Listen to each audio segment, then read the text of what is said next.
Jack Nicklaus, for the first time, reveals his secrets for a winning game on this exclusive 2-hour video cassette, Jack Nicklaus Golf My Way. This Golf My Way series is the one I've always hoped and planned to do just once in my lifetime. And I'm very excited about the way it's turned out. Jack Nicklaus Golf My Way, $85 on 2-hour VHS or beta video cassette. Call now, 1-800-845-9000 for your 2-hour video cassette, Jack Nicklaus Golf My Way. That's 1-800-845-9000. CGQ Plus. Sometime last year on the show, I did a PC Engine pickups video in which I showed you guys 2 or 3 golf games that I had picked up for the PC Engine. And I may or may not have mentioned that it's long been sort of this cockamamie idea that I've had that I wanted to collect every golf game that came out for the platform, whether that be TurboGrafx-16 or PC Engine. And I know I've mentioned on the show several times that while I'm pretty indifferent to the game of golf, like I don't play golf, I don't follow golf, I don't watch golf on TV, I love golf video games. I just think that they're a really good balance between like twitch reflexive gameplay and strategy, and also I just really enjoy the atmosphere. So in the time since I made that video, I have basically collected, I already had most of them, I've basically collected every golf game that came out for the platform. One of the games, there was actually 4 different releases and I only have 2 of them, but I'll explain why that doesn't really matter when we get to that game. The other one, there was a game that came out called like Go Birdie Chance or something like that for the PC Engine CD or maybe Super CD. And that's like a anime style interactive novel kind of, game that's just based around the game of golf. And it does have golf in it that you play, but nobody would buy that game just to play golf because you have all the story stuff you have to get through. So I'm not counting that game because nobody's going to buy that game if they just want to play golf. So I have 9 physical games here, but for the reason I already stated, the one game that kind of got 4 releases, we're going to actually talk about, I guess, 11 games. So without any further ado, because this is a pretty long video, let's check out every golf game ever made for the TurboGrafx-16 and PC Engine. So the first game we're going to check out is Power Golf, which we've of course talked about before on the show because it was a launch game for the TurboGrafx-16. And I said this in that episode, but I'll just say it again. This guy on the title screen, who is actually one of the 3 playable characters, is obviously Danny Noonan from Caddyshack, which just makes me sort of envision these Japanese game developers at Hudson back in the late 80s, maybe sitting around in the office watching Caddyshack to get inspiration to make the game, which is kind of cool. The game gets its name because that's what Hudson was calling all of their sports games, was Power whatever. They had Power League, which was their series of baseball games. There was Power Tennis, Power 11, which was a soccer game, and Power Sports, which actually got released here in North America as World Sports Competition. And I've said this before about Sega Genesis games, that I enjoy playing, the early Sega Genesis games because they sort of have their own flavor or their own vibe when compared to later releases. And the same is really true about TurboGrafx-16 games. There's just something about, the simple, colorful graphics, and they all seem to have this same style of like upbeat music, to the point that I wonder if it wasn't the same guy at Hudson composing all of the music, much like Koji Kondo did and I guess still does at Nintendo. But and that really is a standout feature, by the way, of Power Golf, in my opinion. There's really only the one musical track, if you want to call it that plays during the gameplay, but somehow it never feels like it gets like boring or repetitive, which is pretty impressive. You have 3 gameplay modes: stroke, match, and competition. You see, you have 3 players to choose from. You have Danny Noonan there, and then you have a young woman and that older guy there with the Panama hat. And those 3 players actually handle or control a little bit differently. So Power Golf just uses a 3-click swing system, just like, say, PGA Tour Golf.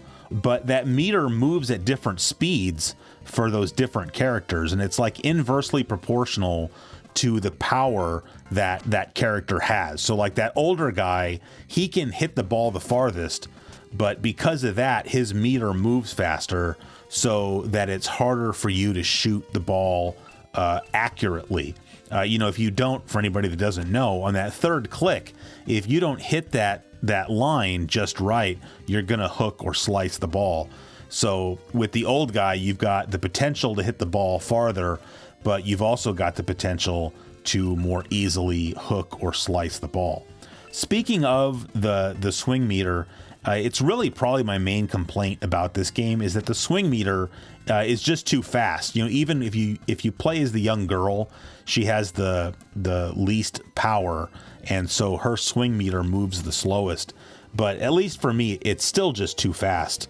And for like long shots, like tee shots, you can just get used to it and get a lot better at the game. But like for me, what I struggled with were short shots. Like maybe you're trying to just chip the ball onto the green from like a few yards away.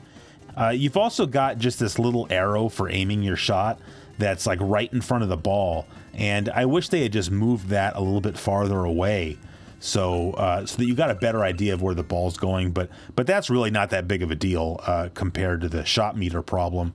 You've also got just one course in this game, but that's not really that unusual. I don't think back then you could reasonably have an expectation that a game was going to come with more than one course. But the problem with this game is that some of the hole designs are a little bit unreasonable. Like there's one hole where in front of you are a series of islands, and you have to try to hit the ball just between those islands. And, obviously you're in jeopardy of hitting the ball into the water. And because of the aforementioned control issues that the game has, it's way too easy to hit the ball into the water. Like if you're going to have sort of like off the wall hole designs like that, I think the game has to have better control sort of to back that up. Like you can have bad control and good course design, or you can have good control and bad course design. And either way, you can sort of like muddle your way through it. But you just can't have both. And so ultimately, Power Golf, like, I don't think it's as bad a game as I sometimes think it is, or that some people say it is. Like, I've heard people refer to this as a garbage game, and that's definitely unfair. But it's also just not as good of a game as I guess I wish it was. Like, you play the game, and it's just got this great presentation, and the controls are like okay, but if the controls were just better, Power Golf would be a really good game, but unfortunately it's not. So it's a fun game, but it's frustrating, and it's not really a golf game on the platform that I would recommend.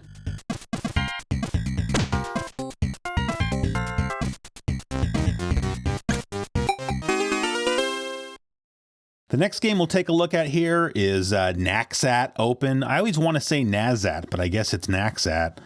This is another HuCard game, and this one was also released in 1989. You can see that the options here on the title screen are in Japanese, but the first one just says Naxat Open, and the second one says Round Play. Naxat Open is a single-player only tournament mode, while Round Play lets you play 1 to 4 player, and 1 to 4 player if you play in stroke mode, or that also includes a 2-player match play mode. But the interesting thing is that you cannot play against a computer opponent in this game, which seems kind of weird. So like if you want to play a match game, you have to play against another human player, or against yourself, I suppose. But you can play a single player mode also in round play, just regular like stroke play, which you're going to need to do because you have to practice at this game a little bit, because the Naxat Open mode, which is pretty neat, is a 4-day 72-hole tournament. So like a real, PGA Tour golf weekend. But at the end of each day, you have to make the cut. And that's not easy. So if you just like fire up the game and try to do that, you're probably going to get game overed after the first day. So you need to practice a little bit first. The big thing that struck me about this game reminds me a lot of Bandai Golf on the NES. And as some of you know, I had that game when I was a kid, Bandai Golf Challenge Pebble Beach. And I don't really think anybody would accuse that of being a particularly good game. But, you know, it's the game that I had. And so, you know, I learned to enjoy it. And I played a lot of rounds of golf with that game. This game reminds me of that game sort of presentation-wise, but this is clearly a better game. The graphics for this game are a little bit plain, which I guess, you know, part of it, I guess, is it's sort of an earlier game, but I guess part of it was just Naxat made, you know, sort of a plain game. And the music for the game is really repetitive and like not in a good way. So I don't really care for the music too much. But the game plays pretty well. Like I had fun playing it. Again, you just get the one course, which, like I said, I don't think you can reasonably expect anything better than that. But I didn't mind. It also has a three-click swing system, but it does it around a ring instead of, you know, sort of on a line. But it functions the exact same way. If you miss on the third click, if you miss that red area, you basically miss the ball. Like you'll barely hit the ball. What else? The game automatically selects your club for you, but I noticed that it does like a really bad job. It's like if you had a caddy who was drunk or something. Like it'll be like several clubs off. Like maybe you needed to use a 6-iron and it automatically selects a 3-iron for you. So you cannot trust what it says at all. So it's better if you have like the manual out.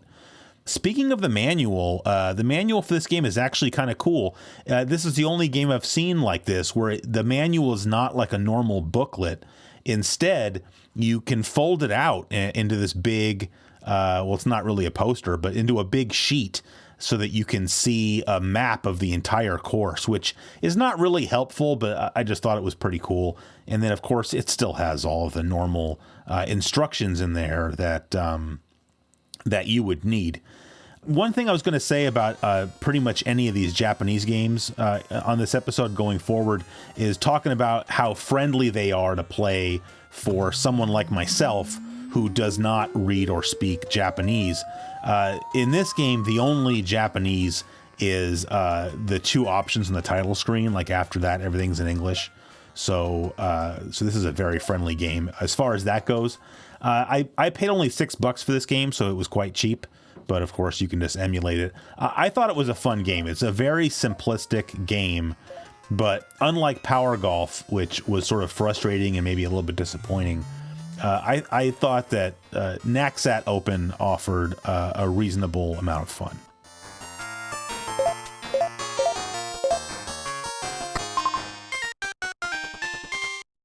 Next up here is Ganbare Golf Boys. And Ganbare just it means like there's no direct translation for that from Japanese. It means something like hang in there, work hard, keep it up kind of thing, which is definitely the spirit you have to have when you're playing Ganbare Golf Boys, because it's quite frustrating. This game was put out by NCS under their Messiah label. Once again, a HuCard game, and once again released in 1989. NCS, by the way, also made like the Moto Rotor series, Shockman, Double Dungeons. Those are all American releases. The game's got decent graphics, I would say, and I enjoyed the music. But that's kind of where my enjoyment probably ended with this one. This one's only got a 2-click swing system instead of 3. There's like this little dot or whatever that you move around the ring, and then once you start your swing, it will automatically only move out to that dot, and that dot is how you set the power. So that you think would make it easier, but once the swing meter gets out to that dot, it swings back, you know, sort of towards the origin quickly, but also not with a linear velocity. And I found that really hard to wrap my head around. There are sub-menus when you're taking your shot. There's sub-menus where you can change your grip and your stance, which gives you more control, which would seem, like it would help. But much like with Power Golf, the swing system just makes the short game very difficult and just makes the game less enjoyable. This game also has lots of Japanese text. So I would say that this game really is not friendly towards, non-Japanese speakers, which is fine because you're probably not going to want to play it anyway. This game was just really disappointing for me. Like, for whatever reason, I wanted a copy of this game for the longest time. I mentioned in a previous episode that at one point I was thinking that I wanted to try to collect like all of the golf games for the TurboGrafx and PC Engine, just because I like golf games. And, part of it was probably just the name, Ganbare Golf Boys. The screenshots look really good, but to be honest, like the screenshots in every golf game, I think look good. I mean, they all look pretty much the same. They're very green. And so when I finally got this game and fired it up, I had such high hopes, and it was just a disappointment. I didn't have any fun with this game at all. And I think out of all the games we're going to talk about today, for me at least, this was the worst one.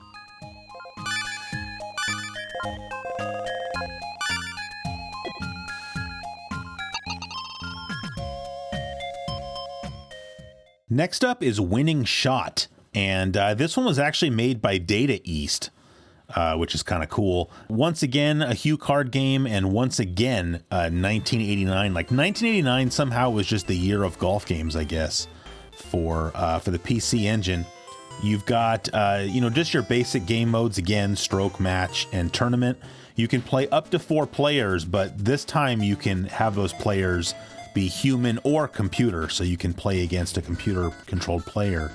Something interesting, though, is that all the players in this game have stats, but then you can adjust them, which I don't understand then, because then you can just pick a player and adjust their stats to your liking. There's 5 stats. You have power, control, spin, putting accuracy, and then the 5th stat, I wasn't really able to figure out what it was. Like, I couldn't find a translation for it. This game has a 2-click swing system. I should say overall, this game is sort of simplistic.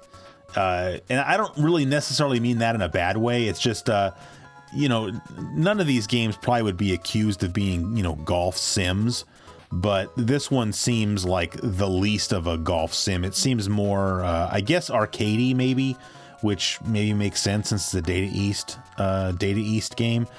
For instance, the green doesn't really have any visible like grade or graining, but the putting, it almost seems like, I guess there's some luck to it, which I guess makes sense because putting accuracy is one of the player stats.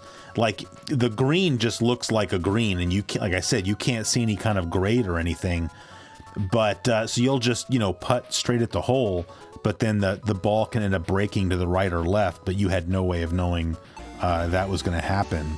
The music is pretty repetitive. Once again, I wasn't really a huge fan of that, but the graphics are pretty decent. It's got this weird like oblique perspective, and like you can see your little player down on the turf there. One thing I liked about this game though is the way the camera, if you want to call it that, follows the ball when you hit it without the view changing. Like a lot of times with golf games, you have like your view when you're hitting the ball, and then like the camera changes to a different perspective. But with this game, you hit the ball and the camera just like takes off with the ball, which I think is pretty cool. So ultimately, I mean, like I said, the game is pretty simplistic, and I think that makes the game pretty easy. But I still had a lot of fun playing it. Like I think this is a fun game. Almost every game we're going to talk about today is very cheap, so I'm not going to keep mentioning that these games are cheap. And we're talking about old sports games. And once again, it's pretty friendly for an English speaker. I think the only Japanese that I had a problem with, or maybe even the only Japanese in the game, is that player stats screen. So, like I said, I just used a Google Translate app on my phone to figure out what that is. But other than that, the game was very friendly for a non-speaker. So check out Winning Shot.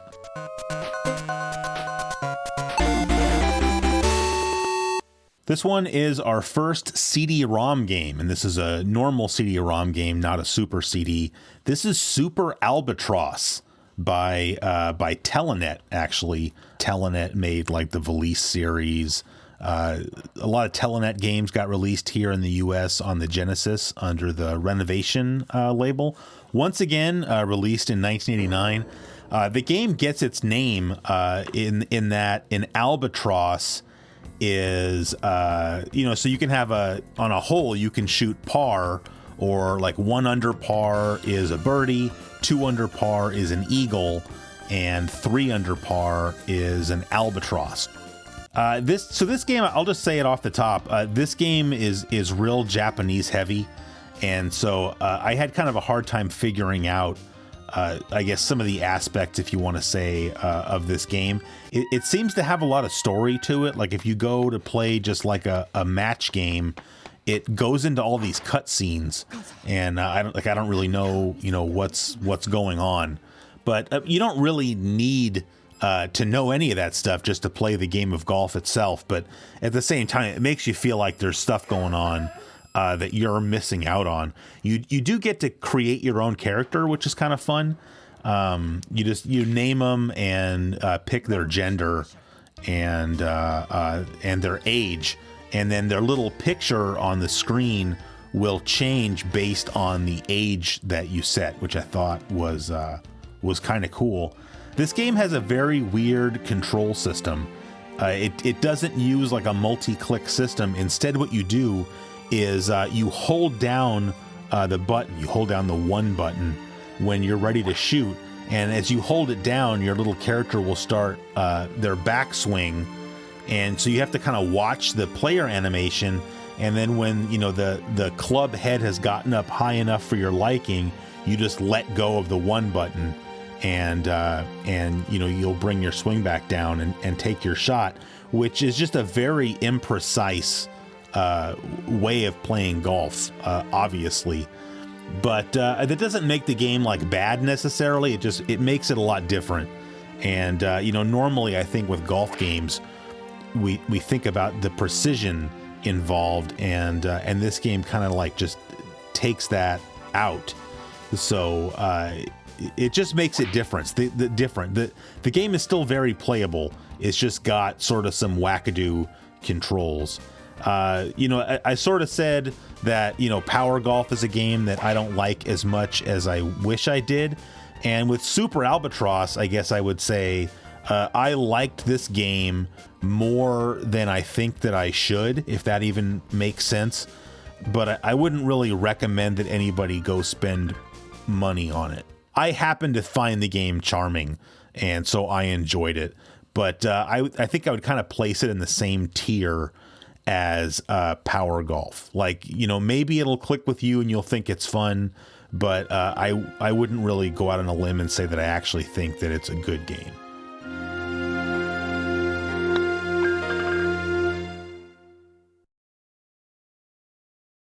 This next one is another CD game, and this is actually a Super CD, and it's actually a compilation disc, and that is Human Sports Festival. And for whatever reason, I've owned this game for like a really long time. Like I must have gotten this in like a lot of PC Engine games, on the forums or something.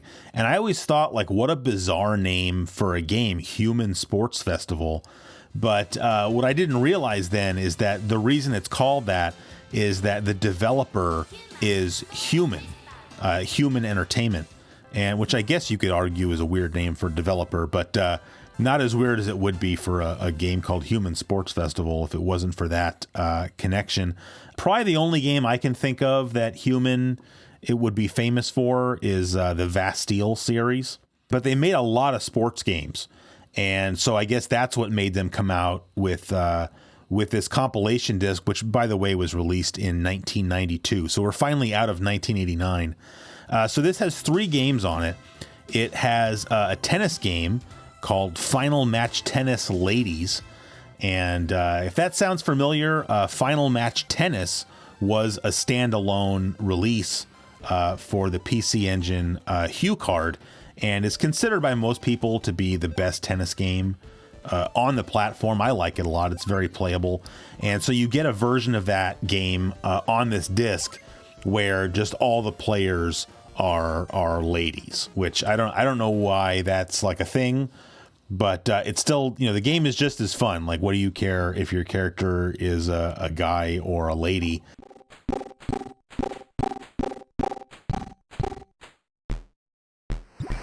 And the other game you get is Formation Soccer, more specifically Formation Soccer Human Cup 92. But I think there were 3 standalone Formation Soccer games for the PC Engine.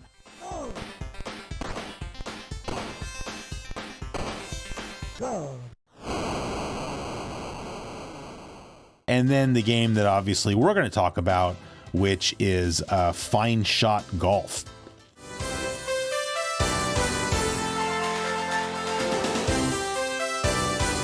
So at the main menu, you have 4 options: stroke, match, tournament, and lessons. And to be honest, I didn't even bother trying to mess around with lessons, just because I'm sure it's going to be all in Japanese and I'm not going to understand it. But really that's fine, because this game doesn't play in any way that would be weird. So you really don't need lessons at all.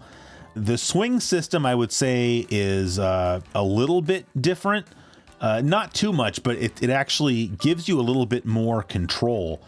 So after you choose your club and your stance, you adjust the swing meter before you swing. So you can adjust whether you want to have more backspin or topspin on the ball by moving the bottom line, and then you adjust the power by moving the top line. And then rather than being 3 clicks, it's just 2 clicks. So the meter starts off at the top where you set the power. And so when you click, it starts falling down to the bottom. And then you want to hit the button the second time when it gets to the line wherever you set top spin or bottom spin. So it's a different swing system, but I personally really liked it quite a bit. The other thing I really liked about this game, so over on the side, it always has like an overhead map of the entire hole.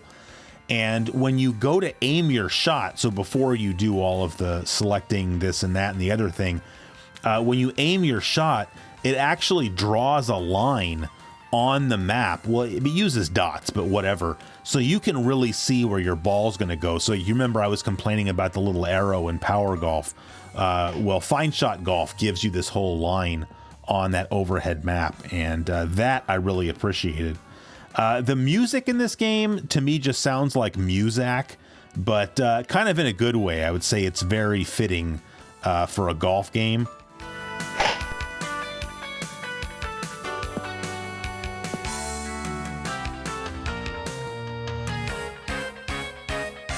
But the game also has really cool graphics. And one thing that really, the first time I saw this, I like audibly said, wow, is, the camera is directly overhead.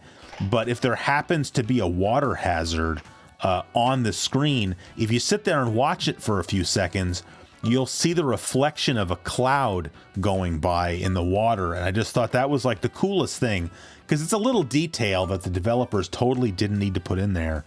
But it just, makes the graphics that much cooler. This game, again, only has 1 course, which, like I said, is not really a big deal. The only thing I guess I would say about that, the other 2 games on this disc, like I said, both had, standalone releases, Final Match Tennis and multiple iterations of Formation Soccer. And Fine Shot Golf is the only game on the disc where this is the only Fine Shot Golf that there was. And I just think that's such a shame. Like, for it to be on this compilation disc, yeah, fine, just have 1 course and you can't really complain. But I just thought this was such a good game that, could you imagine if this had gotten its own standalone release and, had, a few courses or something? It would have been really cool. But, you get a lot of value for money, I guess, out of this disc. But this disc is worth it just for Fine Shot Golf alone, in my opinion. Really underrated game.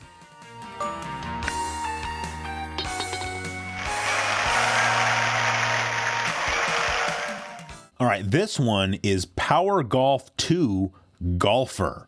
I don't really know what that title means. Like, why isn't it just Power Golf 2?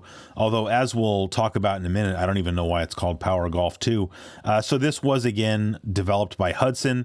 Once again, a Super CD. And this one was released in 1994. So this was actually the last golf game released on the PC Engine. Really, it's a sequel to Power Golf in name only. Like, if you play the game, it, aside from the fact that it's a golf game, it has nothing to do with Power Golf.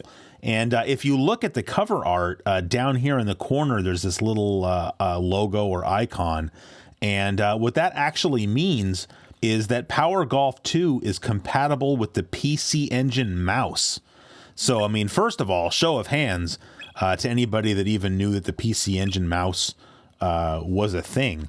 You can definitely play the game with a normal controller just fine. It almost seems like they were trying to use this game to sell the PC Engine mouse, because the whole game just has this vibe of like a computer game, just in the, as far as the presentation goes and whatnot, which is fine.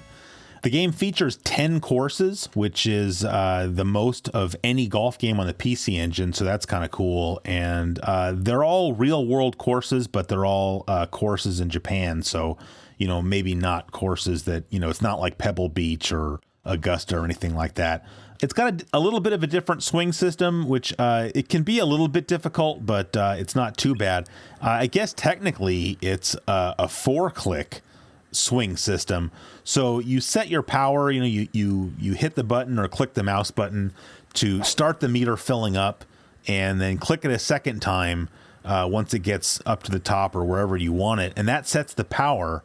But then underneath that meter, there's like a little diagram of a golf ball, and this is where you set your top and bottom spin and I guess draw or fade.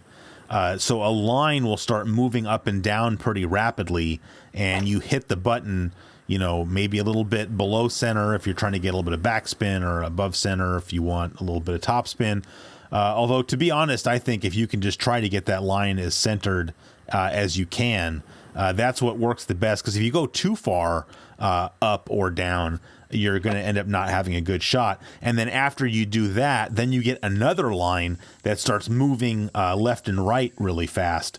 And, if you don't get that one centered, then you're going to end up hooking or slicing the ball, unless you're trying to do it on purpose, like to get around a tree or something. It's got decent graphics, I thought. The graphics were fine.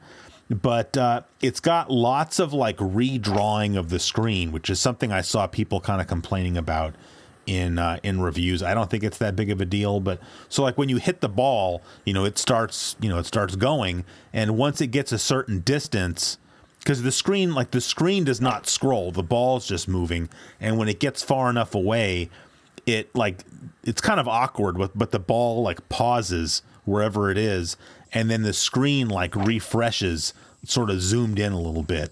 And like on a tee shot, that might happen like at least twice.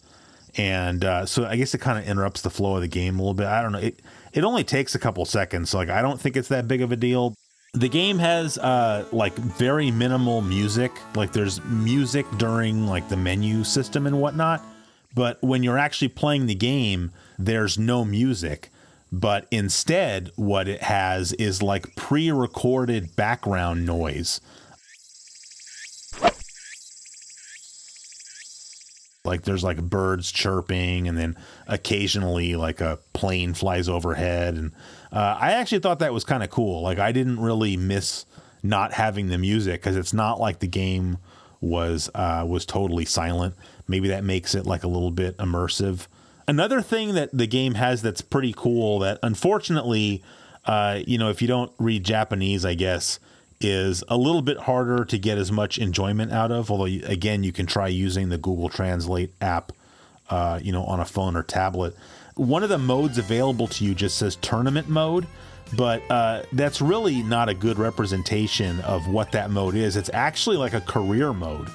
It almost plays like a little bit, it doesn't play like an RPG. That's overstating things. But, you have like a little map of your town. You can go to different places, and then the people there, like, like there's a lady at the desk that'll be talking to you, but it's all in Japanese. It just like, this will never happen, but it just made me think like, man, it would be cool if someone did like a fan translation of Power Golf 2, just because that career mode seems pretty interesting, and there was nothing like that in any of the other golf games.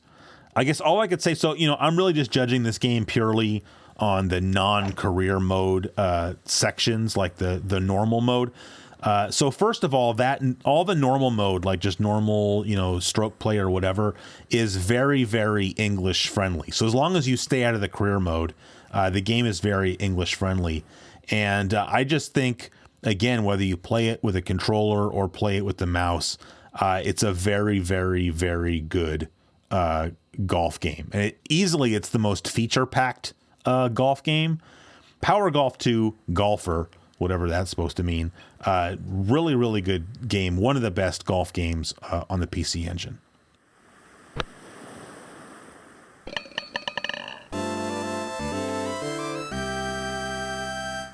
So I saved this one for last, just because there's a lot more explaining than you might think there would be. This is Jack Nicklaus Turbo Golf. This copy I have here is the American HuCard version. This was published by Accolade, although the game was actually programmed by Victor, who also did Legendary Axe. This game was released in late 1990, but it was simultaneously released here in the US with a CD version of the game that's just called Jack Nicklaus Turbo Golf CD. So I have to kind of explain a little bit of backstory about this game.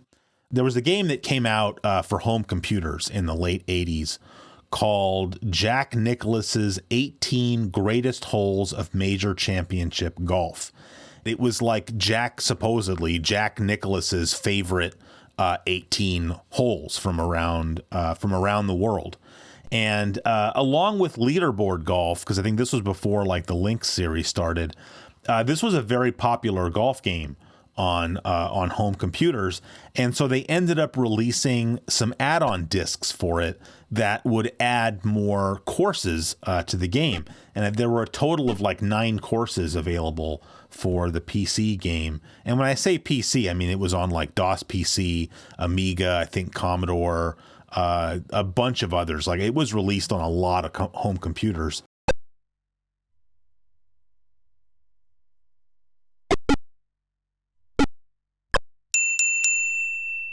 Talk about a hole-in-one. The game ended up getting released on HuCard in Japan in '89 once again, and it had the same name. The Japanese HuCard is still Jack Nicklaus's 18 Greatest Holes of blah blah blah. But when they brought the game out here in the US, for some reason, rather than having it be those greatest 18 holes, they put one of the courses from one of the add-on discs on it. So if you get this game, the US HuCard, it has an Australian course. It's just called the Australian Golf Club, and that's the only course you get. Which I'm sure that's a fine golf course, but it's not really as cool as the 18 Greatest Holes. But like I said, the game was simultaneously released on the Turbo CD, and just from the cover art, it looks like, it's just the same game on CD, except that it's not the same game. If you get the CD version, you get 5 courses. So you get Australia, which was, the course that was on the American HuCard, and then you get 4 more real world courses that were part of the 9 PC games. But then the game was also released in Japan on CD, and that has all 9 courses on it from the original PC game. So this game basically had 4 different releases across the 2 territories, and all 4 releases are like different somehow. And so the Japanese CD version is like the definitive version of the game because you get all 9 courses. The downside is just that, then the menus are all in Japanese and whatnot.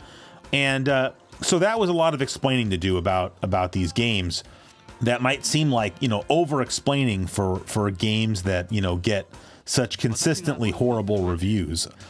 Pretty much everybody dumps all over this game and says that it's horrible.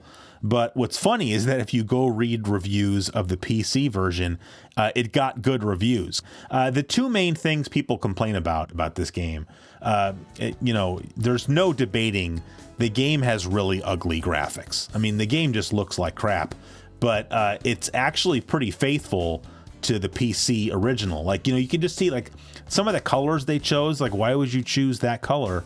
But that's what it looks like on the PC version, where they probably had a much more limited color palette, and you could say it's a shame that they didn't take advantage of the PC Engine and TurboGrafx hardware, but they didn't. So like, I'm not going to argue. Yeah, the game is ugly, and the game has to like redraw the screen. Every time you take a shot, it redraws the screen, and it takes like 5, 6, 7 seconds to redraw the screen. And some people, I guess, get annoyed by that.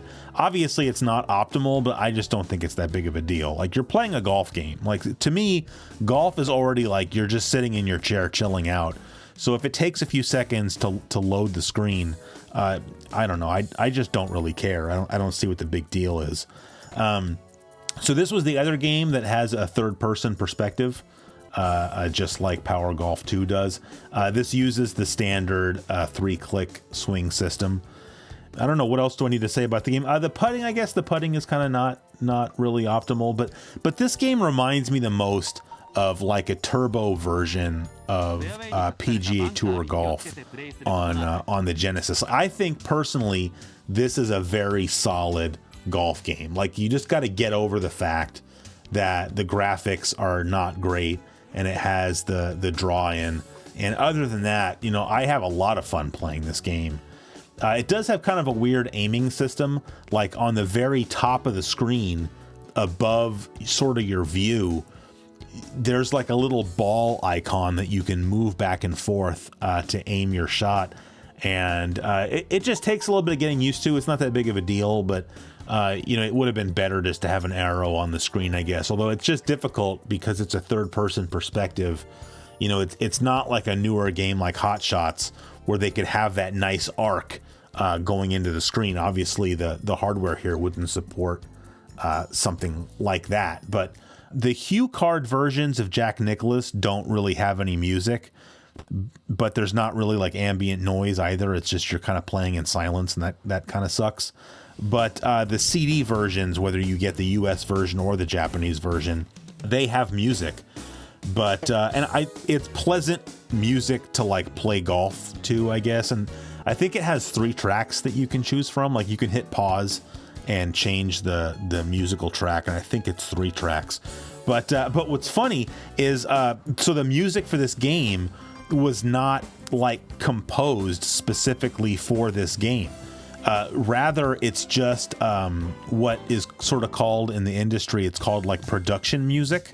For instance, like the main theme in this game that plays while you're playing the game, assuming that you don't change it, you can still go license that music. In fact, it's owned by Universal, so you can go to like Universal Production Music's website, and you can find that track. It's called Club Catamaran or Catamaran Club.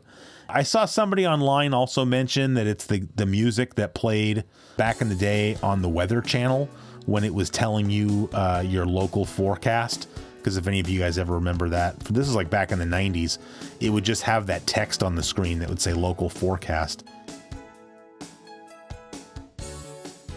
You can play in this game, match game, skin game, stroke play. You can play a whole round. You can also just practice a single hole, which is kind of cool. And then it also has a driving range and a putting green, which I don't believe any of the other games on the PC Engine gave you that option. And then for player settings, you can select the gender of your player, whether it's a human or a CPU player. If you're playing, multiplayer, you can name your player, but it doesn't use Japanese characters, which is nice. And then you can select your skill, like beginner or expert. So like if you select expert, the game will be more difficult. And then you also can actually choose which tees you want to use, men's tees, ladies' tees, or pros tees. So whichever of these 4 releases you choose, all I'm saying is, like, I think that Jack Nicklaus Turbo Golf is a quality golf game. And I would just say ignore a lot of the reviews that you see online, because I don't think those are people that I think they sort of judged the book by its cover and didn't actually spend any time with the game. I think it's totally solid. Like I could say that about a number of these games that we talked about today. Jack Nicklaus is the kind of game where it could have been the only golf game that I had for the PC Engine or TurboGrafx, and I would have been completely happy with it.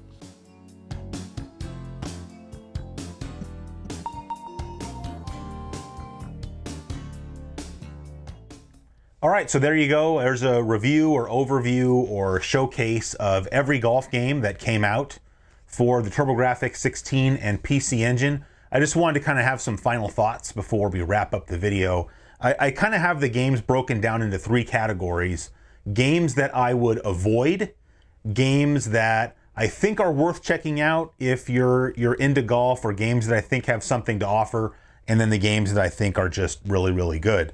So first we'll go over the games that I would just honestly say that I would avoid. And I know I don't think I really dumped too much on any game because for me personally, I enjoy playing bad games because there's still something to experience there. But I wouldn't go so far as to like recommend it to somebody else.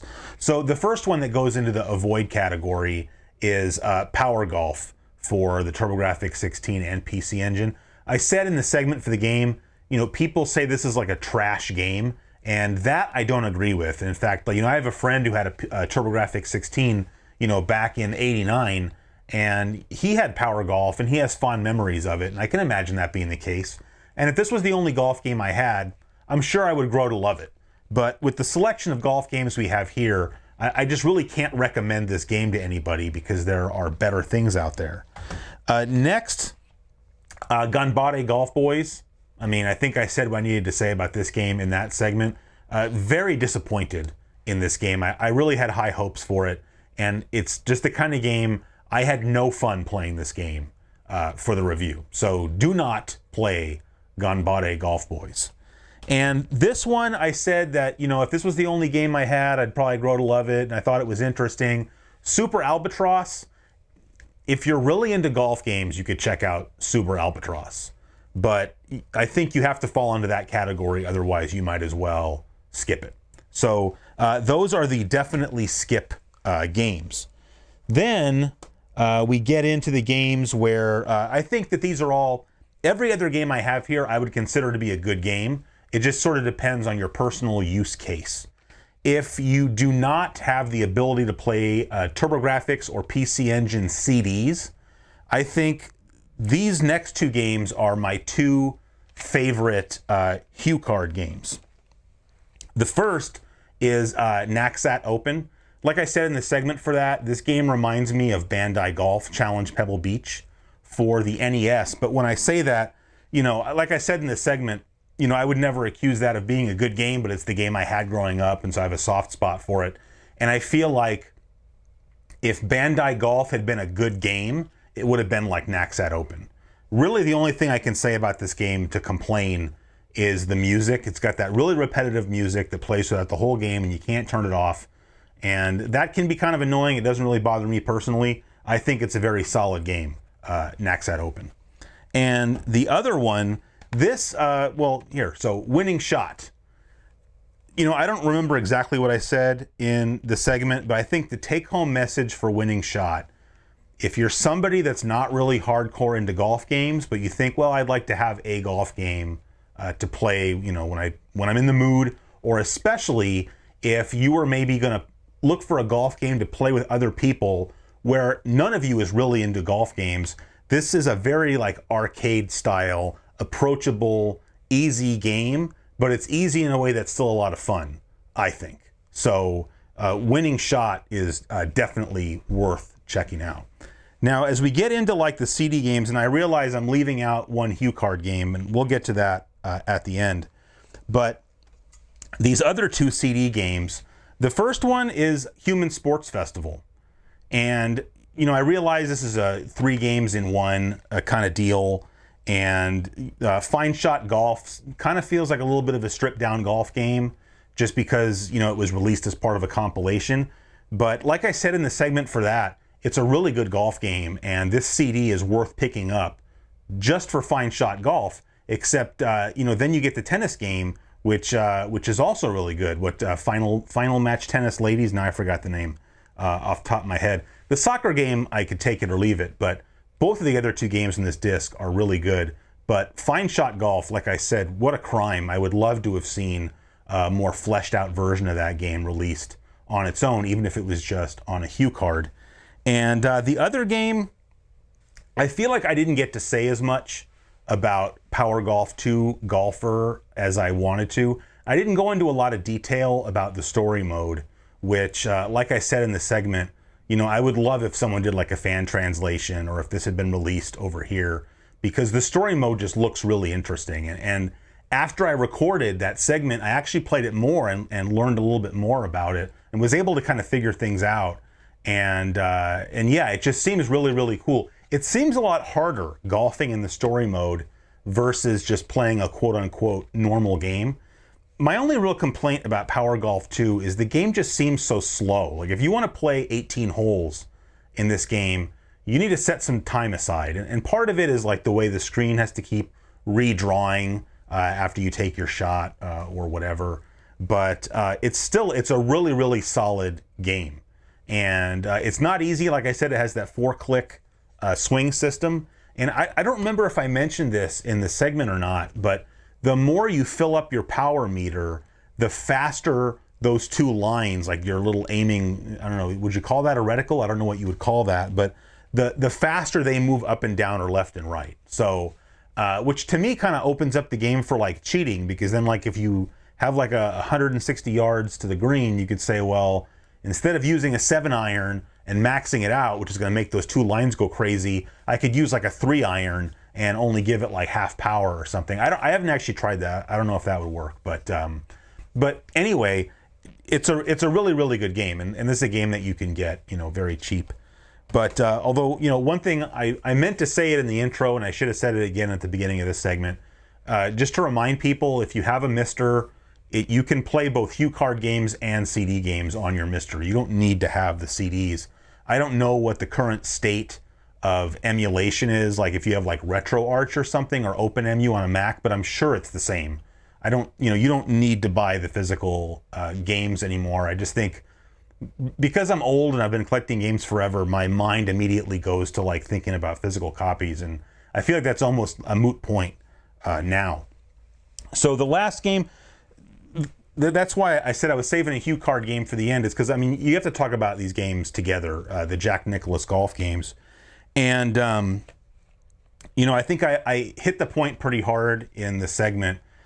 The bad reviews that the TurboGrafx-16 version of Jack Nicklaus Golf, the bad reviews that it gets are really almost a joke. And I think I had actually even named a few people, but I cut it out because I'm not, you know, trying to start things with other, you know, game reviewers or whatever. But, you know, it's a highly acclaimed game on the PC, and then magically on the TurboGrafx, it gets bad reviews from everybody, and it just seems like people play it for 5 minutes and decide that, like, oh, this game sucks.